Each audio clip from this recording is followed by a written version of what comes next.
Assalamualaikum warahmatullahi wabarakatuh. Salam sejahtera bagi kita semua. Halo guys, bertemu lagi dengan Bu Dewi Nursani dalam pelajaran ekonomi. Sebelum memulai pelajaran hari ini, kita berdoa dulu yuk. Let's open our program by reciting Basmalah together. Bismillahirrahmanirrahim. Semoga pelajaran hari ini berjalan dengan lancar ya. Pada pertemuan kali ini, saya akan membahas kebijakan fiskal. Ini adalah materi kelas 11 pada bab 5. Sehingga kompetensi dasar pada pertemuan kali ini adalah menganalisis kebijakan fiskal serta menyajikan hasil analisis kebijakan fiskal. Simak video ini sampai akhir ya guys. Selanjutnya yang perlu kita pahami adalah kebijakan fiskal. Sebelum masuk ke pengertian kebijakan fiskal, kita harus memahami kata fiskal itu sendiri. Fiskal digunakan untuk memberikan penjelasan mengenai bentuk pendapatan pemerintah yang berasal dari masyarakat. Nah, pendapatan tersebut dianggap sebagai pendapatan yang digunakan sebagai pengeluaran negara untuk menjaga stabilitas ekonomi dalam negara. Jadi, pengertian kebijakan fiskal adalah kebijakan penyesuaian di bidang penerimaan dan pengeluaran pemerintah untuk memperbaiki keadaan ekonomi. Nah, dilihat kata kuncinya ya guys. Berarti kebijakan fiskal itu kebijakan yang berhubungan dengan pajak, karena pajak itu merupakan sumber penerimaan negara. Dan juga kebijakan fiskal itu kebijakan yang berhubungan dengan belanja negara, karena belanja negara itu merupakan pengeluaran dari pemerintah. Nah, sekarang kita pelajari tentang peran kebijakan fiskal. Yang pertama yaitu dapat menurunkan tingkat inflasi. Penurunan inflasi dilakukan lewat penundaan atau pembatalan proyek pemerintah yang sedang berlangsung untuk mengurangi peredaran mata uang. Nah, yang kedua, kebijakan fiskal ini dapat meningkatkan produk domestik bruto atau PDB. Hal ini dicapai dengan mendorong produksi masyarakat atas barang dan jasa dengan cara memperbesar pengeluaran ataupun meningkatkan transfer pemerintah. Yang ketiga yaitu mengurangi tingkat pengangguran. Tugas ini dipenuhi lewat cara melakukan proyek pembangunan negara sehingga pemerintah dapat menciptakan lapangan kerja baru untuk mengurangi pengangguran. Nah, yang keempat yaitu meningkatkan pendapatan masyarakat. Peningkatan dapat dilakukan dengan menciptakan lowongan kerja baru dari pembangunan proyek dan merekrut masyarakat sebagai pekerjanya. Nah, yang kelima yaitu meningkatkan stabilitas perekonomian. Peningkatan kestabilan di tengah ketidakstabilan dapat dilakukan untuk mengurangi dampak internasional fluktuasi siklis. Nah, yang keenam yaitu menyejahterakan masyarakat. Peningkatan kesejahteraan masyarakat dapat dilakukan lewat pengaturan pengeluaran pajak, pembelanjaan, dan pengaturan utang, sehingga masyarakat lebih sejahtera.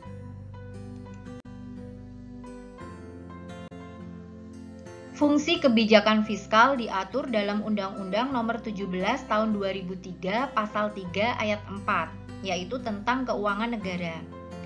Adapun fungsi kebijakan fiskal terdiri dari fungsi otoritas, perencanaan, pengawasan, alokasi, stabilisasi, dan distribusi. Fungsi otoritas adalah ketika anggaran negara menjadi pedoman untuk mencari pendapatan dan belanja untuk tahun yang bersangkutan. Nah, fungsi perencanaan merujuk ketika anggaran negara menjadi dasar bagi manajemen dalam merencanakan anggaran tahun yang bersangkutan. Sedangkan fungsi pengawasan adalah ketika anggaran negara menjadi pedoman untuk menilai apakah kegiatan penyelenggaraan pemerintahan negara sesuai dengan ketentuan yang telah ditetapkan. Sedangkan fungsi alokasi yaitu ketika anggaran negara dialokasikan untuk tujuan mengurangi tingkat pengangguran dan pemborosan sumber daya, serta menambah efisiensi dan efektivitas perekonomian negara. Adapun fungsi stabilitas yaitu ketika anggaran pemerintah menjadi alat untuk memelihara dan mengupayakan keseimbangan fundamental perekonomian. Sedangkan fungsi distribusi yaitu ketika kebijakan negara membuat kebijakan anggaran dengan adil dan rasa kepatutan. Adapun jenis kebijakan fiskal terbagi menjadi dua. Yang pertama yaitu kebijakan fiskal ekspansif atau yang biasa disebut dengan fiscal expansive policy. Kebijakan fiskal ekspansif ini dirancang untuk merangsang ekonomi. Paling sering digunakan selama masa resesi atau saat-saat pengangguran tinggi atau pada periode siklus bisnis rendah lainnya. Kebijakan ini mengharuskan pemerintah membelanjakan lebih banyak uang, menurunkan pajak, ataupun melakukan keduanya. Tujuannya adalah untuk menempatkan lebih banyak uang di tangan konsumen, sehingga mereka membelanjakan lebih banyak dan merangsang ekonomi. Nah, kebijakan fiskal yang kedua yaitu kebijakan fiskal kontraktif, atau biasa disebut dengan fiscal contractive policy. Kebijakan fiskal kontraktif ini digunakan untuk memperlambat pertumbuhan ekonomi, seperti ketika inflasi tumbuh terlalu cepat. Kebalikan dari kebijakan fiskal ekspansif, kebijakan fiskal kontraktif ini digunakan untuk meningkatkan pajak dan memotong pengeluaran.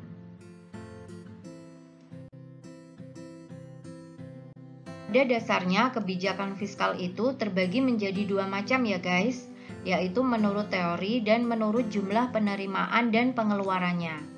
Nah, berikut ini penjelasannya ya. Yang pertama yaitu kebijakan fiskal dari segi teori. Terbagi menjadi tiga. Yang pertama yaitu kebijakan fiskal fungsional. Kebijakan fiskal fungsional merupakan kebijakan dalam pertimbangan pengeluaran dan penerimaan anggaran pemerintah ditentukan dengan melihat akibat-akibat tidak langsung terhadap pendapatan nasional, terutama guna meningkatkan kesempatan kerja. Nah, yang kedua yaitu kebijakan fiskal yang disengaja. Kebijakan fiskal yang disengaja merupakan kebijakan dalam mengatasi masalah ekonomi yang sedang dihadapi dengan cara memanipulasi anggaran belanja secara sengaja, baik melalui perubahan perpajakan maupun perubahan pengeluaran pemerintah. Terdapat tiga bentuk kebijakan fiskal yang disengaja. Yang pertama yaitu membuat perubahan pada pengeluaran pemerintah. Yang kedua yaitu membuat perubahan pada sistem pemungutan pajak. Nah, yang ketiga yaitu membuat perubahan secara serentak, baik pada pengelolaan pemerintah atau sistem pemungutan pajaknya. Nah, kebijakan fiskal dari segi teori yang ketiga yaitu kebijakan fiskal yang tidak disengaja. Kebijakan fiskal yang tidak disengaja merupakan kebijakan dalam mengendalikan kecepatan siklus bisnis supaya tidak terlalu fluktuatif.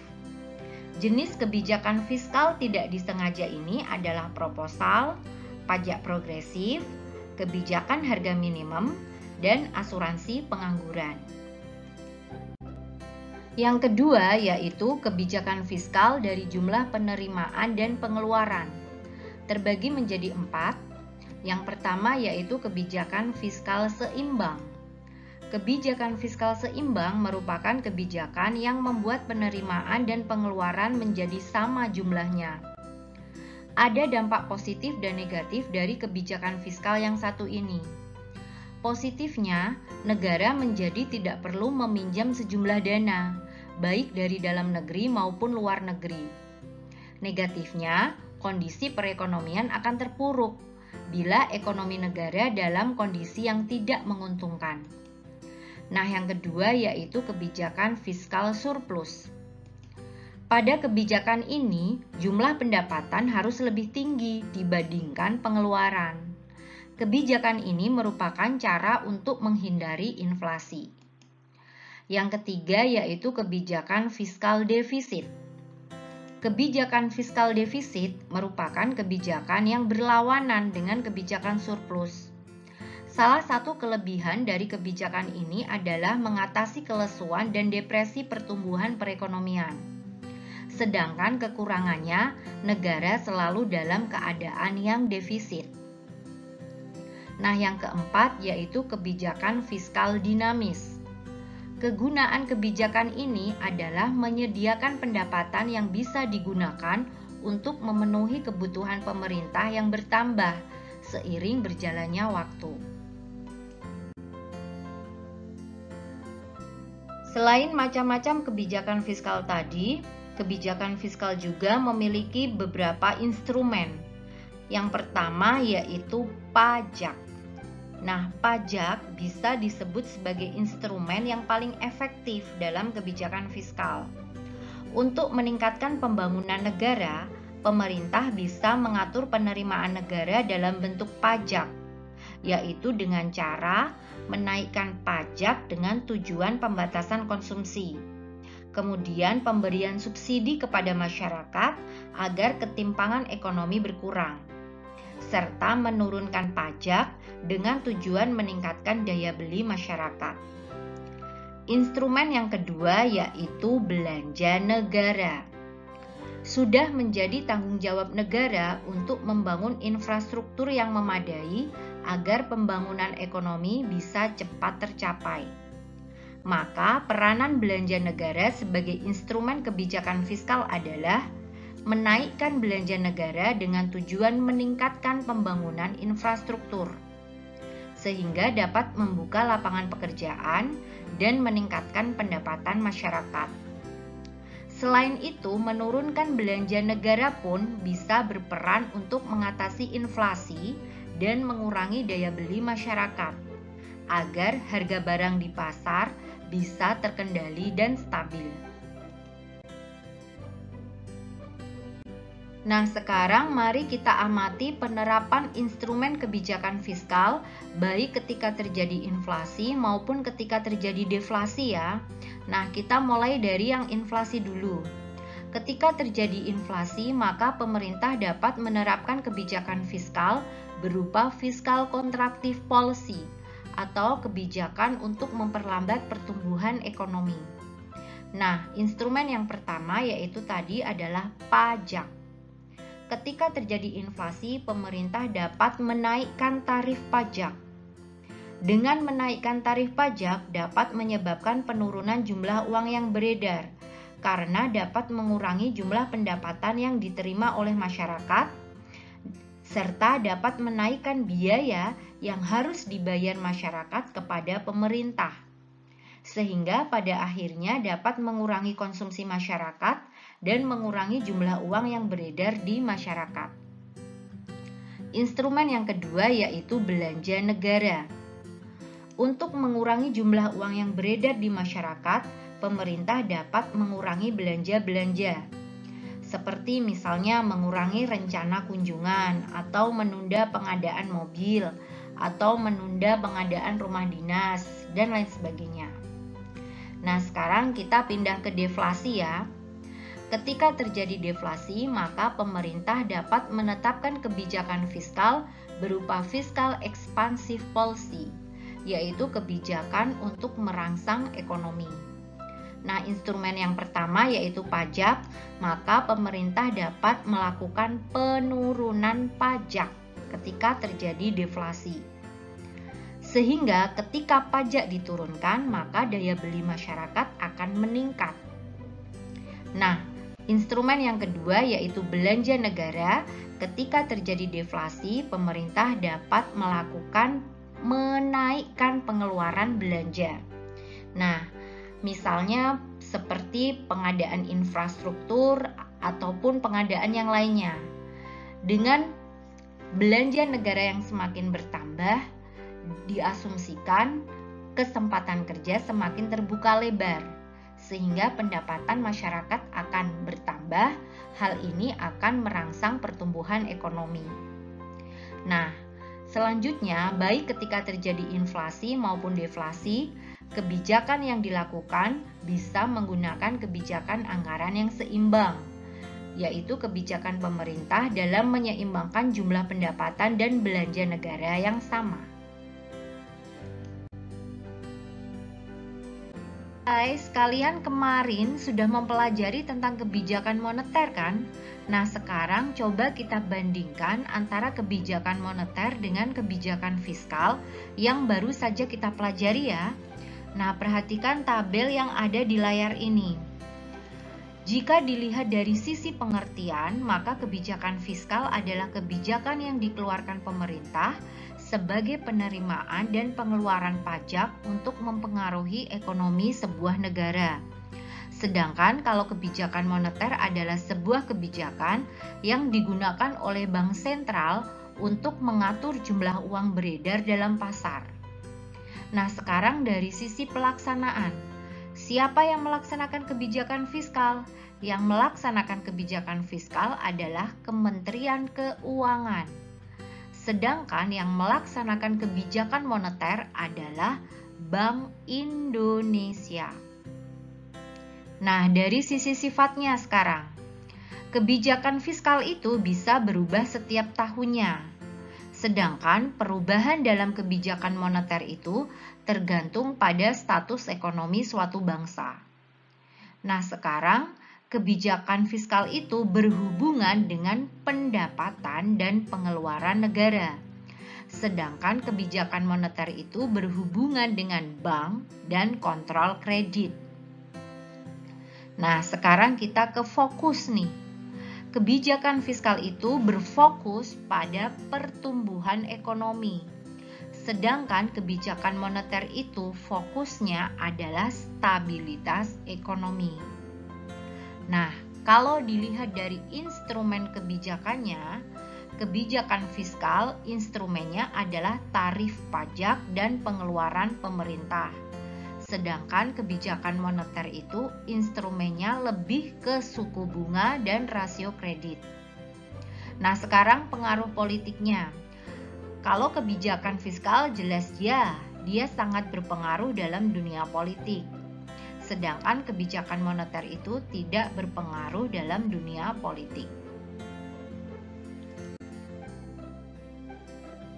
Guys, kita tepuk ekonomi dulu yuk.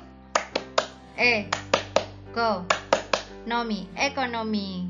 Nah, terima kasih bagi kalian yang sudah menyimak video ini sampai akhir. Semoga lancar dan sukses pembelajaran kalian ya. Oh iya, buat kalian tolong pastikan tombol subscribe-nya berwarna abu-abu ya. Yang masih berwarna merah, tolong ditekan biar berwarna abu-abu. Terima kasih. Let's close our program by reciting hamdalah together. Alhamdulillahirabbil alamin.